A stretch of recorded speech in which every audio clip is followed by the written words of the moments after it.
de présentation du Huawei Ascend P6. Donc il s'agit d'un smartphone assez récent qui se situe en milieu de gamme tarifaire. Il est proposé à 399 € environ hors pack. Donc c'est un terminal qui ressemble étrangement au dernier iPhone, notamment ici sur les tranches métallisées. Voilà, on a un gabarit qui est assez compact. On a un écran un petit peu plus grand justement que sur ce dernier iPhone, vu qu'on a une diagonale de 4,7 pouces avec une résolution de 1280 par 720 pixels. Les tranches sont vraiment très fines. On est vraiment avec un des terminaux les plus slim du marché. On est sur une épaisseur de 6,18 mm. Donc la finition a priori a l'air plutôt correcte. Tout semble assez solide jusqu'au moment où en fait on commence un petit peu à utiliser le terminal, pas spécialement de manière intense ou en le torturant, mais c'est vrai que ne serait-ce qu'en le posant sur un bureau et tout simplement en le faisant glisser sur un bureau, bah voilà, on constate, je ne sais pas si vous voyez très bien, qu'il y a pas mal de rayures. Là, ça fait à peine une semaine qu'on a le terminal et c'est vrai que le capot affiche une bonne cinquantaine de rayures. Ici, le revêtement de la peinture est en train de partir, voilà, on voit le métal du dessous, donc là c'est vraiment la grosse déception, alors qu'en façade on a un écran qui est plutôt résistant et qui s'en sort assez bien en termes de résistance, avec un trousseau de clés dans la poche, pardon. Donc voilà, donc ça c'est la première déception. Donc en termes de gabarit, ce que je vous disais, c'est très agréable. On retrouve ici un objectif 8 millions de pixels accompagné d'un flash. Le haut-parleur se trouve ici en bas, parmi les rayures. Sur les tranches, ici on ajuste le volume, ici le bouton on-off. Là on trouve les deux logements pour la carte mémoire et la carte SIM. Pour justement ouvrir ces deux choses, on a un petit accessoire qui est intégré ici. Donc à première vue c'est assez pratique, on l'enlève assez facilement. Voilà, donc en fait c'est la prise jack qui est là, et ici ce petit accessoire permet d'ouvrir. Donc c'est vrai que c'est une idée qui peut paraître sympathique, mais au final c'est vrai que dès qu'on doit utiliser la prise jack, il va falloir enlever cet accessoire, il va falloir le ranger on ne sait pas trop où, dans une poche, le laisser sur un bureau. Donc c'est vrai qu'on a un peu peur de perdre cet accessoire au bout d'une petite semaine d'utilisation. Donc ce qui peut paraître comme une bonne idée est en fait une fausse bonne idée. On allume l'écran. Donc voilà, je vous rappelle, diagonale de 4,7 pouces.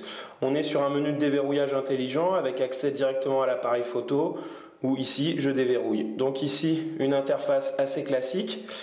Donc voilà, donc Android 4.2 est personnalisé par la surcouche logicielle de Huawei. Donc c'est assez sympa. Voilà, ici on retrouve un menu. On va mettre un petit peu plus de luminosité.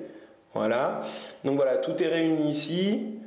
Vous voyez que le mode de défilement est assez original, donc c'est un petit peu la force de cette surcouche Huawei Emotion UE.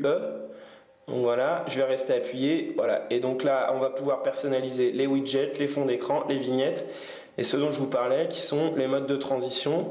Voilà, là je suis passé en mode moulin à vent. Voilà, donc c'est un petit peu la petite originalité, c'est assez sympa, comme vous pouvez constater c'est assez fluide.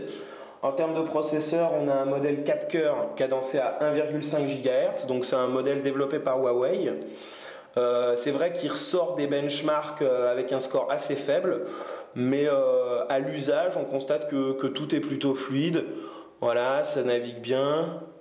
Les temps de chargement sont quand même assez courts. Ici pour une appli, pour revenir.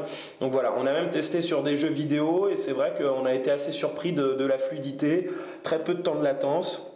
Des animations d'une grande fluidité, donc voilà, au final c'est plutôt convaincant.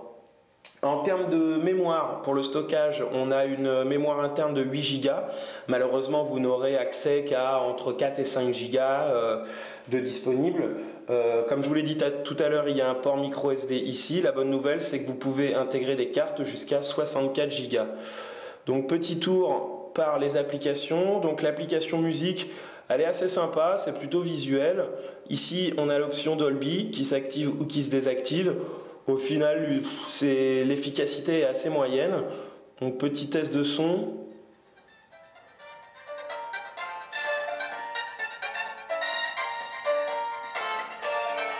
Donc voilà, donc on constate que même avec le son poussé au maximum, le volume reste assez faible. La qualité, c'est moyen. Les sonorités sont assez métalliques et il n'est pas rare de voir de la saturation. Avec le casque, c'est pas forcément mieux. Le kit stéréo fourni d'origine est assez moyen. Donc voilà, donc à la rigueur vous raccordez votre propre casque, ça semble être la meilleure solution. En parlant du kit de livraison, il y a une bonne nouvelle, c'est ça. Donc voilà, la présence d'une petite coque de protection qui est en plastique mou. Voilà, donc il y a des emplacements pour toutes les touches, pour l'appareil photo, donc c'est assez sympathique et c'est assez rare, donc c'est pour ça qu'on le signale. Petit détour par l'appareil photo. Donc on est sur un appareil photo d'une résolution de 8 millions de pixels. C'est un capteur qui nous a assez surpris par la qualité, en fait, la définition des photos. C'est vrai que le piqué est assez bon, le niveau de détail est vraiment précis. Donc en termes de couleurs, ça reste correct, sauf les hautes lumières qui sont un petit peu trop rapidement brûlées. Voilà, donc que ce soit en intérieur ou en extérieur, c'est vrai que c'était un petit peu une agréable surprise, la performance de ce capteur photo. Notez également qu'en façade, le deuxième appareil photo bénéficie d'une résolution de 5 millions de pixels, donc ce qui est assez rare. Généralement sur la concurrence, on est sur du 2 mégapixels.